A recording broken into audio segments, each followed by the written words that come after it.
మన తండ్రి దేవుని ప్రభు యేసు క్రీస్తు వారి నుండి కృపయు సమాధానం మీకు కలుగునుగాక. ఆమేన్. ప్రభువునందు ప్రియులారా, దేవుని యొక్క పరిశుద్ధ వాక్య భాగము ఈ దిన వాక్య భాగములుగా కీర్తనల గ్రంథము యోగము మొదటి యోగము పత్రిక 5వ అధ్యాయము 4-5 వచనములను ధ్యానం చేసుకుంటున్నాం. ప్రార్థన చేసుకుని ఆ ధ్యానాంశంలోకి వెళదాం. మమ్మల్ని మిక్కిలిగా ప్రేమించిన మా పరలోకపు తండ్రి, నీ పరిశుద్ధ నామమునకు వందనములు స్తోత్రములు చెల్లిస్తూ ఉన్నాం. నీ బిడ్డలమైన మమ్మలను ఇప్పటివరకు కాచారు.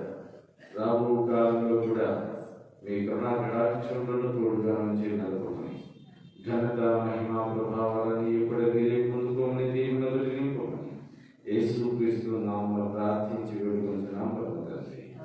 ఆమేన్. పిల్లరా, ఈ దిన పరిశుద్ధ లేఖన భాగంలో దావీదు భక్తుడు కృప కొరకు కనిపెట్టుకుంటుండగా, రక్షణ కొరకు కనిపెట్టుకుని ఉండగా చూస్తూ ఉన్నాడు. ఈ కీర్తనలో దావీదు అంటున్నాడు, ప్రభువా, ఎన్నాళ్ళ వరకు నన్ను మర్చిపోతున్నావు, నిత్యము మర్చిదవా అని అంటున్నాడు. చాలా సందర్భాల్లో మనం కూడా అదే అనుకుంటాం. దేవుడు నన్ను మర్చిపోయాడేమో, మమ్మల్ని విడిచిపోయాడేమో, ఎన్నాళ్ళ వరకు అయ్యా, ఎంతకాలం అయ్యా ఈ బాధ మేము అనుభవించేది, ఎంతకాలం ఈ శోధన అనుభవించేది అని చెప్పేసి మమ్మల్ని మర్చిపోయావా, మమ్మల్ని విడిచివేసావా అని చెప్పేసి ప్రియ దేవుని బిడ్డలారా, మరి ఇక్కడ దావీదు భక్తుడు అంటున్నాడు, ఎంతకాలం మా విషయమై నువ్వు నిర్లక్ష్యం చేస్తావు. అతడి మనసులోని మాట, ఆ బాధ అట్లా ఉన్నది. ప్రియ దేవుని బిడ్డలారా, మర్చిపోయాడేమో అని చెప్పేసి అంటున్నాడు. తర్వాత నుండి నాకెంతకాలము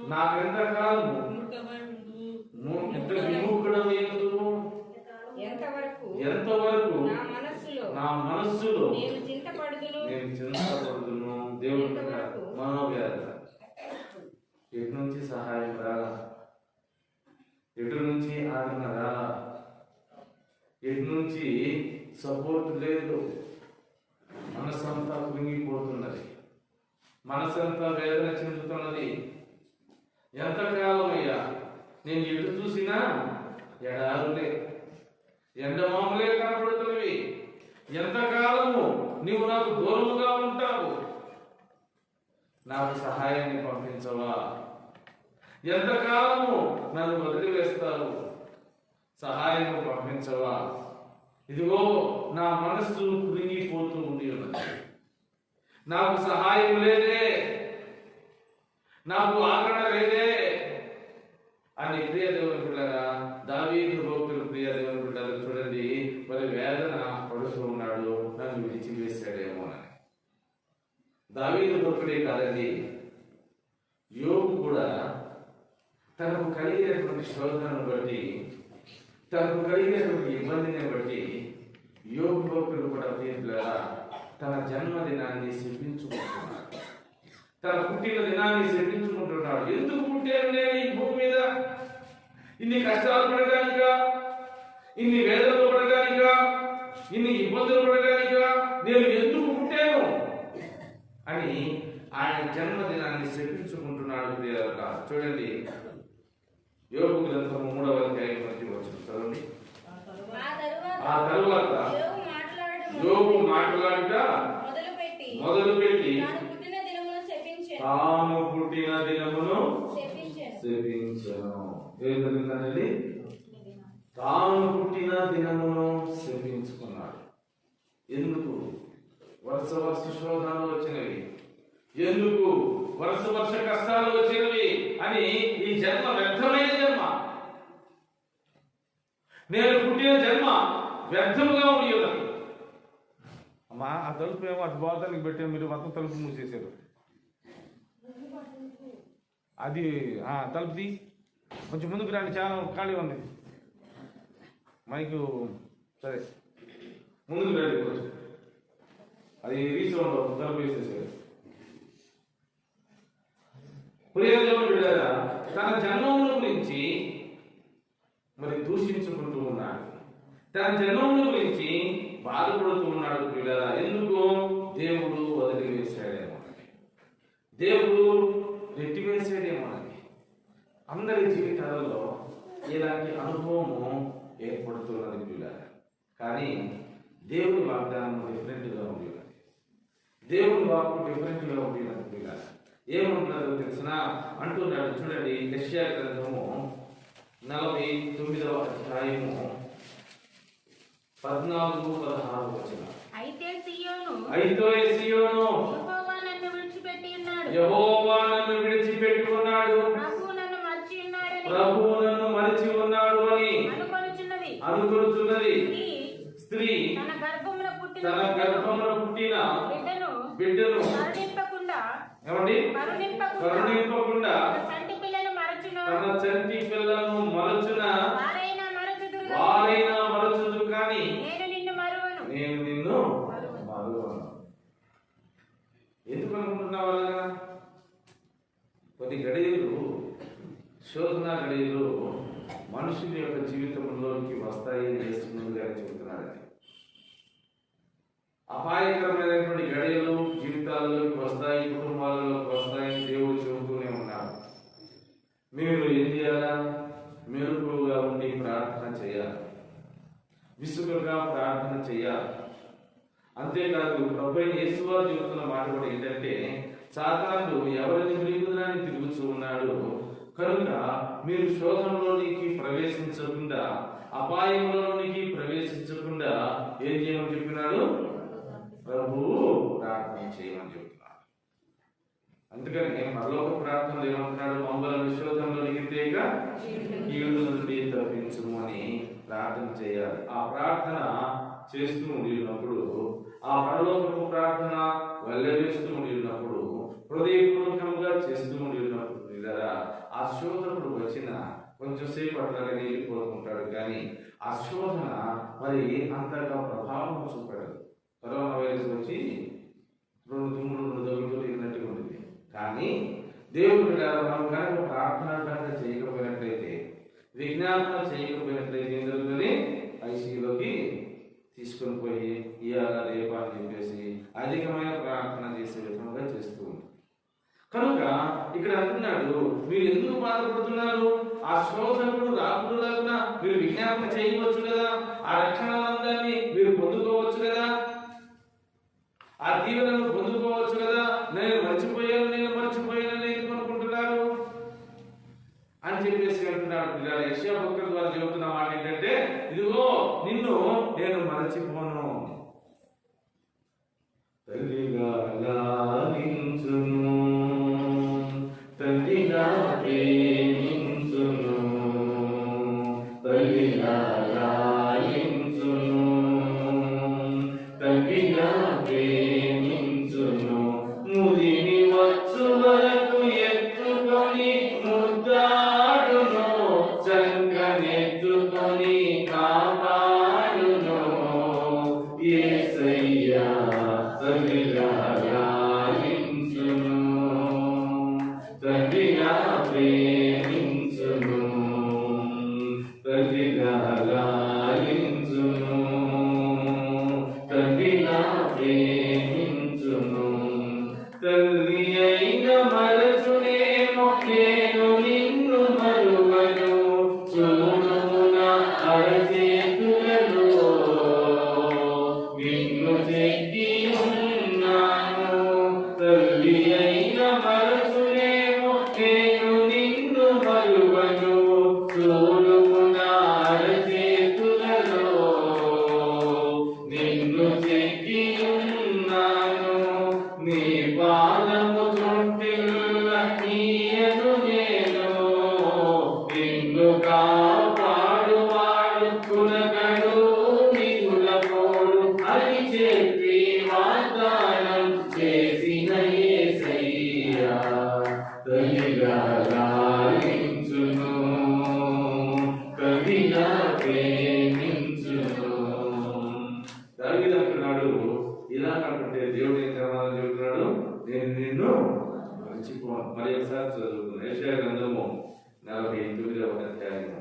వాగ్దానాల గురించి.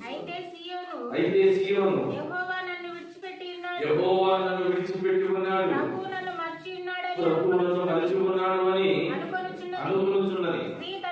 స్త్రీ తన గర్భమున పుట్టిన బిడ్డను కరుణింపకుండా తన చంటి పిల్లను మనసున వారైనా మరచిపోతారేమో కానీ నేను నిన్ను చూడుము, నా అరచేతులలో నిన్ను చెప్పుకున్నా. అంటే నీ పేరు ఎప్పుడు కూడా కనబడదు. ఎప్పుడు చేయి మనం చూసుకుంటాం కదా, బుద్ధి వెళ్ళేసి ఇక్కడ రుద్దుకొని కడుగుతుంది కదా, నా చెయ్యి బాగుందా చూసుకుంటాం. చూడు, ప్రతి దానికి నేను నిన్ను చూస్తూ ఉంటున్నా, నా అరచేతులలో నేను చెప్పుకొని ఉన్నా. అంటే నీ పేరు నా చేతుల పైన ఉంటున్నది. ఎప్పుడు అయినా సరే నిన్ను నేను చూస్తూ ఉంటున్నాను, నీవు నాతో కూడా ఉంటున్నావు అని చెప్పేసి దేవుడు వాగ్దానం చేస్తున్నాడండి. కానీ మనము శోధనలోనికి ప్రవేశించకుండా, అపాయంలోనికి ప్రవేశించకుండా, దేవుడు చెప్పినటువంటి పనిని మనం చేయకుండా, దేవుడు చెప్పినటువంటి ఆజ్ఞను మనం పాటించటంలా మనం శోధనలోని కీడు నుండి తప్పించమని చెప్పేసి అడిగిన మాటను మనము ప్రార్థన చేయాలని చెప్పేసి అంటున్నాడు కదా. ఆ తర్వాత చదవండి, దేవుని యొక్క లేఖన 4:5 చదవమ్మా. నేను మరణనిద్రను అందుకుంటును. అమ్మా 5 వచ్చిన కీర్తన. నేనైతే నీ కృపయందు నమ్మకముంచి ఉన్నాను. నీ నిరీక్షణ విషయమై నా హృదయం ఉల్లసించుచున్నది. తర్వాత అన్నాడు దావీదు ఏమంటున్నాడు తర్వాత, నేనైతే నీ కృపయందున నమ్మకం ఉంచి ఉన్నా. అయ్యా, ఈ బాధలో నేనేదో మాట్లాడుతున్నాను కానీ, ఈ బాధలో నేనేదో నా దేవుడు మర్చిపోయాను అనుకుంటున్నాను కానీ, నేనైతే ఇంకనూ నీ కృప పైన నమ్మకము ఉంచి ఉన్నా. నీ రక్షణ పైన నా హృదయము హర్షించుచున్నది. నువ్వు సహాయం చేస్తావయ్యా. నిజముగానే నాకు కలిగిన బాధను బట్టి దేవుడు ఏదో చేశాడని చెప్పేసి అనుకుంటున్నాను కానీ, వదిలివేసాడేమో అనుకుంటున్నాను కానీ, చివరికి వచ్చేసరి అంటున్నాడు, నీ కృప పైన నేను నమ్మకం ఉంచుతున్నాను, నీ రక్షణ పైన నేను సంతోషించుచున్నానని దేవుని యొక్క నామం పైన మళ్ళా ఆధారపడుతున్నాడు. దేవుడు ఇలాంటి స్వభావము మనలో కూడా ఉండాలి. వస్తుంది మనుషులుగా భూసంబంధమైన వ్యక్తులుగా మనం ఉన్నప్పుడు ఏమి ప్రార్థనలే, ఏమి దేవుడులే, నేను రాను అని చెప్పేసి మనం అనుకుంటావు కానీ, ప్రార్థన టైం వేయగలిగే హృదయము ఎలా ఉంటుంది? ఏమంది? బాధ వెళదాం ఇక అత్యవసరమైన పనులు పడితే తప్పితే అయిపోయినాక, ఆ ప్రార్థన అయిపోయినాక, ఆ సమయం అయిపోయినాక కూడా ఆ దినం అంతా కూడా ఒక రకమైనటువంటి ఫీలింగ్ అనేది చాలా మంది ఉంటుంది. దేవుడికి తెలిసిన పరిశుద్ధాత్మ కలిగిన వాళ్ళు ఆ హృదయం వేదన, నేను వెళ్ళలేకపోయానే, ఆదివారం ఆరాధనలో నేను ఉండలేకపోయానే అనేటువంటి ఫీలింగ్ పరిశుద్ధాత్మ కలిగిన వారికి మాత్రమే ఉంటున్నది. లేని వాళ్ళకు అది భోజనం మానేసానేమో, అక్కడ భోజనం పెట్టడం మానేసాననే బాధ తప్పితే ఉంటుంది. కానీ దేవుని పిల్లల మిగిలిన వారికి మాత్రం దేవుడి సన్నిధానం కాసేపు అట్లా కూర్చొన్నా వెళితే బాగుండేదే అనేటువంటి ఫీలింగ్ ఎవరికి ఉంటుందో తెలిసిన పరిశుద్ధాత్మ కలిగిన వారికి ఉంటున్నది. అయితే దావీదు అట్లా అనుకున్నాడు, ఏం ప్రార్థన లేదు, దేవుడు మర్చిపోయాడు అనుకున్నాడు. కానీ ఆ ప్రార్థన గడియ వచ్చేసేదైతే అవన్నీ అక్కడ పెట్టేసి దగ్గరికి వెళ్ళి అంటున్నాడు, ప్రభా, నేనైతే నీ కృప పైన నమ్మకం ఉంచుతున్నాను, నీ రక్షణను బట్టి ఆనందిస్తున్నాను అని చెప్పేసి మరి అక్కడ ప్రార్థన చేస్తున్నాడు. ఎవరు ఈ కృప అంటే, కృపా సత్య సంపూర్ణుడిగా మన మధ్యకు ఆది వాక్యం నేను, వాక్యము దేవుని నేను, ఆ వాక్యము దేవుడై నేను, ఆయనే కృపాసత్య సంపూర్ణుడిగా 14 అంటాడు, కృపాసత్య సంపూర్ణుడిగా నా మధ్యకు నివసించాడు, నా మధ్యకు వచ్చాడు. ఆయన పైన నేను నమ్మకం పెట్టుకుంటున్నాను. నీ కృప, ఆయన కృప ఎవరు? యేసుక్రీస్తు వారు. నీ కృప పైన నమ్మకం పెట్టుకుని ఉన్నాను అంటే ఆయన అన్ని కార్యాలు చేస్తాడు. ఆ యేసు నామమును బట్టి, ఆ యేసు ద్వారా అన్ని కార్యములను దేవుడు చేసేటువంటి వాడిగా ఉన్నాడు అని చెప్పేసి దేవుని యొక్క లేఖనము అలా చేస్తున్నాడు. కనుక నీ యొక్క రక్షణ పైన నేను సంతోషిస్తున్నాను. నువ్వు రక్షిస్తావు ఆయన. నువ్వు అన్ని శోధనలను జయిస్తావు, అన్ని బాధలను జయిస్తావు, అన్నిటిని కూడా నీవు మమ్మలను సంరక్షించేటువంటి వాడివి అని దావీదు భక్తుడు చివరకు ఆయన ఎదురు ఒప్పుకొనుచున్నాడు. నిజంగానే పిల్లరా, ఆ యొక్క యేసు క్రీస్తు వారి ద్వారా మనము లోకమును జయించినటువంటి వారు. ఆ యేసు క్రీస్తు వారి ద్వారా ఆ లోకము పైన విజయాన్ని పొందుకునేటువంటి వారము అని దేవుని యొక్క పరిశుద్ధ లేఖనం తెలియజేస్తున్నది. చూడండి, యోహాను మొదటి పత్రిక 5వ అధ్యాయంలో ఎవరైతే ఆయన పైన నమ్మకం కలిగి ఉంటారో, ఎవరైతే ఆయనను విశ్వసిస్తూ ఉన్నారో వారికి ఒక జయమును అనుగ్రహిస్తూ ఉండి ఉన్నారు. దేవుడు చదవండి, యేసు దేవుడు కుమారుడని నమ్మువాడు తప్ప ఎవడి లోకమును జయించువాడు మరి ఎవడు? ఎవరైతే యేసును దేవుని కుమారుడిగా అంగీకరిస్తూ ఉన్నాడో, ఎవరైతే యేసును దేవుడు పంపినటువంటి రక్షకుడు అని చెప్పేసి అంగీకరిస్తూ ఉన్నాడో వాడు లోకమును జయించువాడు. వాడు లోకాశలను జయించినటువంటి వాడు. యేసును దేవుడు పంపిన కుమారుడు, యేసు దేవుని యొక్క వాక్యము, యేసు దేవుని యొక్క రక్షణ, యేసు దేవుని యొక్క కృప, యేసు దేవుని యొక్క పరిశుద్ధ బాబు, యేసు దేవుని యొక్క తేజస్సు, యేసు దేవుని యొక్క మహిమ, యేసు దేవుని యొక్క ప్రభావము ఆయన ద్వారా ప్రపంచంలో నిర్మితమైపోయినవి అని ఎవరైతే నమ్ముతూ ఉన్నారో వారు లోకమును జయించినటువంటి వారు. వారు లోకాశలను జయించినటువంటి వారిని ఆయనపై నమ్మకం పెట్టుకున్నటువంటి వారు వీటన్నిటిని శోధనలన్నింటినీ కూడా జయిస్తారని చెప్పేసి దేవుడు తన యొక్క లేఖన భాగంలో తెలియజేస్తున్నాడు. ఈ శోధనను జయించేటువంటి వాడు యేసును దేవుని యొక్క కుమారుడుగా అంగీకరించినటువంటి వాడు. నువ్వు యేసును దేవుని కుమారుడుగా నువ్వు అంగీకరించలేదా నువ్వేం చేస్తావు?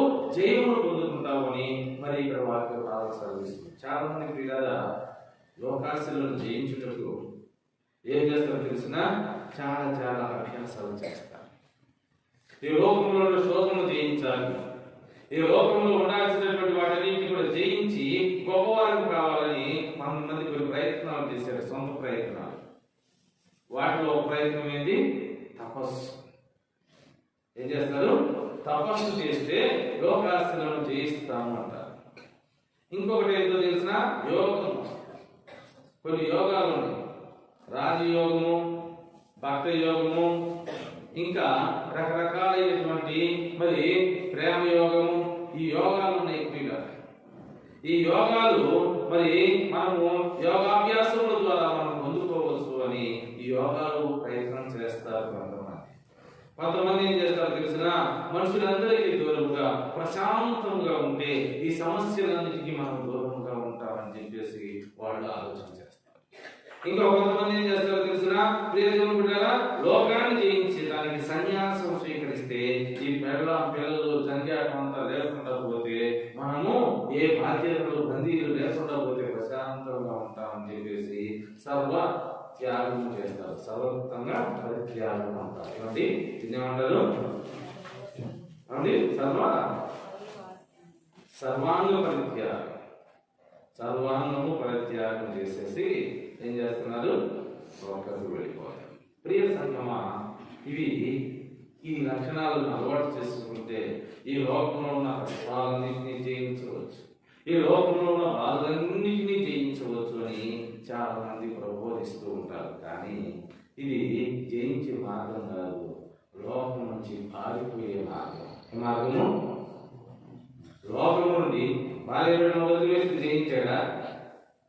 ఏమండి, అందరికి దూరంగా, సొసైటీకి దూరంగా ఉండి నేను వీటన్నిటిని జయించాను, అమ్మతో నాతో పర్లేదు, భార్య బిడ్డలతో పర్లేదు, సన్యాసం తీసుకున్నాను అని చెప్పేసి చెప్పడము, పక్కకి వెళ్ళిపోవడము, ఆ బాధ్యత నుండి తప్పించుకోవడము, ఈ లోకం నుండి తప్పించుకోవడము, దేవుని బిడ్డగా మరి పారిపోవడం అంటారు. ఈ లోక శోధనలను తట్టుకోలేక, ఈ లోక బాధలను తట్టుకోలేక పారిపోవడం అంటారు. కానీ వాటిని జయించడం వాళ్ళు, ఆ శోధనను జయించినచో నువ్వు భాగ్యవంతుడు ఉంటావు. నిలవబడి ఆ శోధనని జయించాలి.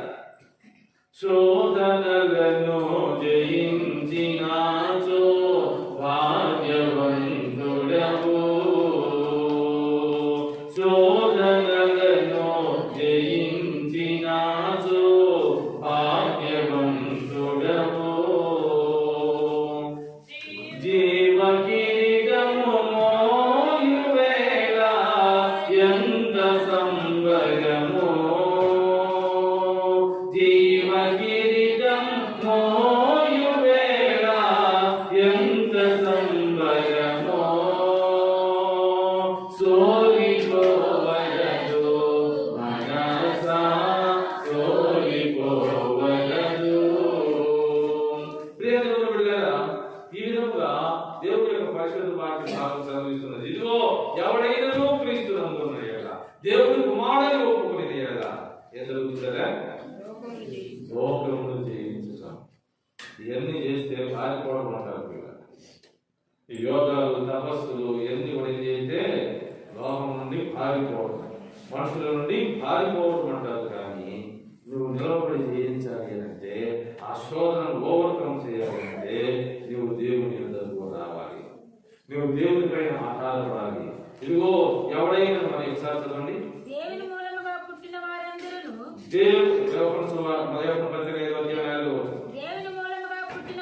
దేవుని మూలముగా పుట్టిన వారందరూ లోకమును జయించుదురు. లోకమును జయించుదురు. లోకమును జయించిన విజయము మన విశ్వాసమే. దేవుని మూలముగా పుట్టిన వారు అందరూ లోకమును జయించుదురు. లోకమును జయించినటువంటి మరి విజయము మన యొక్క విశ్వాసం. లోకాన్ని జయిస్తామంట. దేవుని ఎప్పుడైతే నమ్ముకుని ఉన్నామో దేవుని బిడ్డలారా లోకమును జయిస్తాం. యేసునందు ఎప్పుడైతే నువ్వు నమ్మకం పెట్టుకుని ఉన్నావో దేవుడే చూసుకుంటాడు అని చెప్తాను. నిజంగా గమనించినప్పుడు బిడ్డలారా, దేవుడిని నమ్ముకునేటువంటి నా ఇతరులు ఒక్కొక్కడు 7-8 మందిని కాదు 100కి తీశాడు. వాళ్ళందరికీ అన్నం పెట్టాడు. ఒక గుడిసెలో ఒక్కొక్కడు 7 అన్నాడు. ఆ తల్లి వాళ్ళందరికీ అన్నం పెట్టింది. ఈ జనాన ఒక్కొక్కడు కట్టున్నారు. ఏమండి, ఒకడిని అనేసి వాడు దీన్ని పోషించడానికి నానా ఇబ్బందులు పడుతున్నారు, నానా బాధలు పడుతూ ఉన్నారు. దేవుని బిడ్డలారా, ఎవరు గొప్పవాడు? ఎవరు గొప్పవాడు? నాకు సెంటు భూమి లేదు, సెంటు ఇల్లు లేదు, సరైన ఇల్లు లేదు, ఏమి లేకపోయినా దేనికి జయించాడు? 4-7 పిల్లలను పెట్టుకుని, భార్యను పెట్టుకుని అన్ని మళ్ళీ ఆ కార్యక్రమాలన్నీ చేసుకుంటా రూపాయి లేకపోయినా ఏం చేశాడు? ఆయన జయించాడు. లోకమును జయించినటువంటి వారు మన పిల్లలు. 80 రూపాయలు లేకపోయినా దేని మీద దొరికారు? గుండె మీద దొరికినటువంటి వారు. 80 ఆస్తులు లేకపోయినా దేని మీద 7-9 మందిని బతికించాడు? గుండె మీద. ఆ ధైర్యం నుండి ఇప్పుడు ఎందుకు చదువుతున్నావు? దేవుని పైన ఆధారపడటం లేదా? ఆ గుండె ధైర్యం ఇబ్బంది ఇప్పుడు ఎందుకు ఉండటం లేదు నీకు? మన పిల్లలను ఒకసారి చూడండి. మరి ఒక్కొక్కరికి ఉంటున్నారు అన్నదమ్ములు, వాటికి మళ్ళీ ఆడకు 9 మంది, ఆడకు 9 మంది, అంతమందిని పోషించినటువంటి మన పిల్లలను ఒకసారి జ్ఞాపకం చేసుకోండి.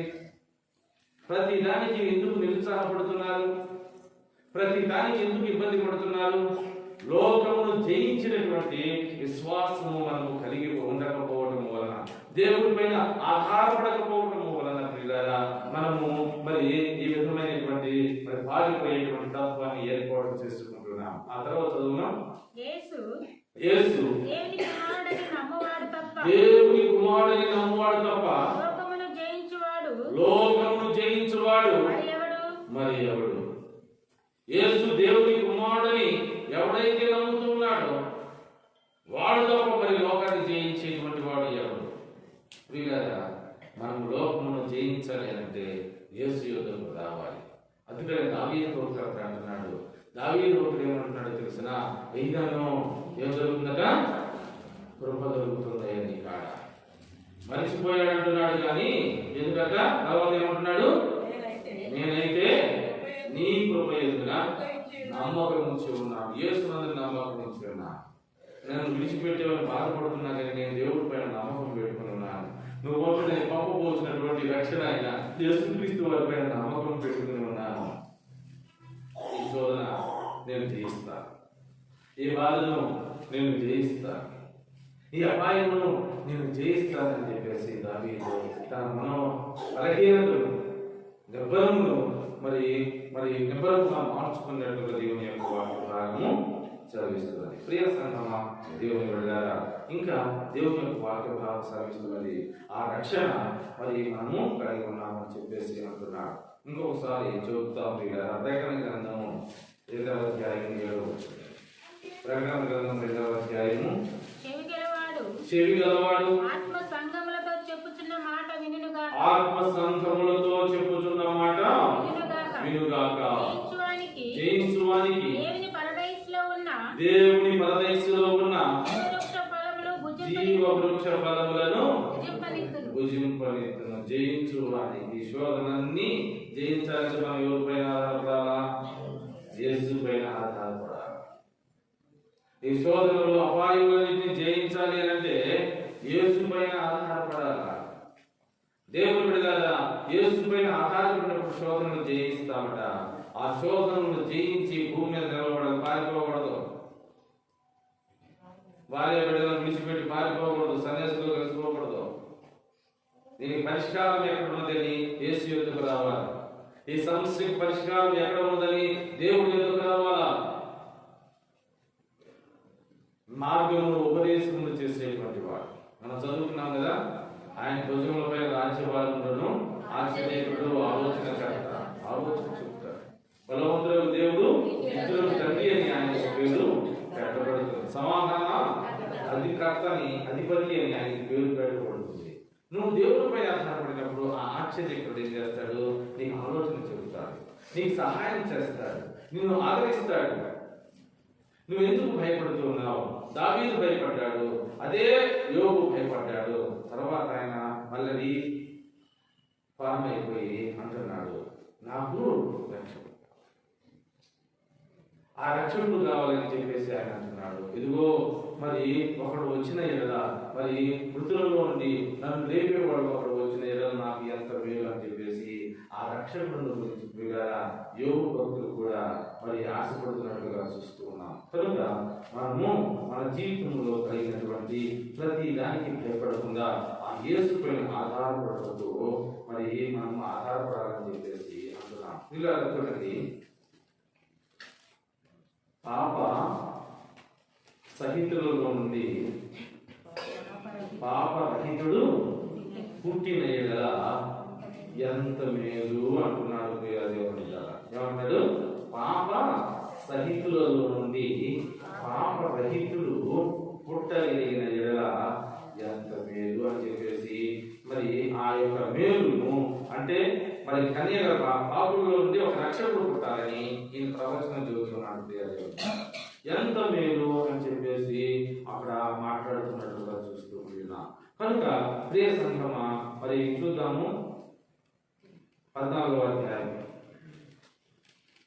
4. పాప సహితులలో నుండి పాపరహితుడు పుట్టగలిగిన ఎడల ఎంత మేలు. అలాగున ఎవడో పుట్టనేరడు. ఎట్లా అయ్యా? ఎట్లాగా నా కొరకు పుట్టించవా? ఎవడో పుట్టలేదు, ఎవడో పుట్టలేడు. ఎవరు పుడతారు అంటే నీ కుమారుడు యేసయ్యే ఈ పాపులలో పుట్టగలిగిన వాడు. నీ కుమారుడు యేసయ్యే ఈ పాపులను పరిహరించడానికి పుట్టగలిగిన వాడు అని ప్రియులారా అక్కడ యోబు తర్వాత అనుకుంటున్నాడు. నీవు కూడా కొన్ని సందర్భాల్లో దేవుడు ఏం చేశాడు అనుకుంటున్నావేమో, కానీ నీవు ఆయన కుమారుడైనటువంటి యేసుక్రీస్తు వారి యొద్దకు వచ్చిన ఎడల ఆయన ఏం చేస్తాడు? రోగమును జయించేటువంటి వారిగా చేస్తాడు. ఆ శోధనలను, ఆ రోగములను, ఆ కష్టములను, ఆ నష్టములను జయించేటువంటి వారిగా చేస్తాడు. ఆ రోగమును జయించినటువంటిది ఏంటి అంటే మనకు కలిగిన విశ్వాసమే. ఇదిగో దేవుడు పంపినటువంటి ఆ రక్షకులను నేను నమ్ముకుని ఉన్నాను కనుక ఈ కష్ట సమయం నుండి నేను బయటపడతాను, ఈ అపాయకరమైనటువంటి సంఘటన నుండి నేను బయటపడతానని ఇటువంటి విశ్వాసము నిన్ను ఆ యొక్క విజయపేరంలో నడుపుతుంది అని దేవుని యొక్క లేఖనం సెలవిస్తుంది. కనుక దేవుని యొక్క మనం ధైర్యం భక్తిని కలిగి దేవుడి యొక్క మనం విధేయతను కలిగి మరి ముందుకు వెళ్ళడానికి పరిశుద్ధాత్మ దేవుడు మనందరికీ తోడుగా సహాయం చేయగాక. దేవుడు చిన్న లేఖన భాగంలో దీవించి ఆశీర్వదించుగాక. ఆమేన్. సమస్త జ్ఞానానికి మించిన దేవుని యొక్క సమాధానం యేసుక్రీస్తు వారి వలన మీ హృదయాలలో సంపూర్ణ తోడుగా కావగాక. ఆమేన్. ప్రార్థిస్తున్నాం. కృపగలిగిన మా పరలోకపు తండ్రి, మీ పరిశుద్ధ నామమునకు వందనములు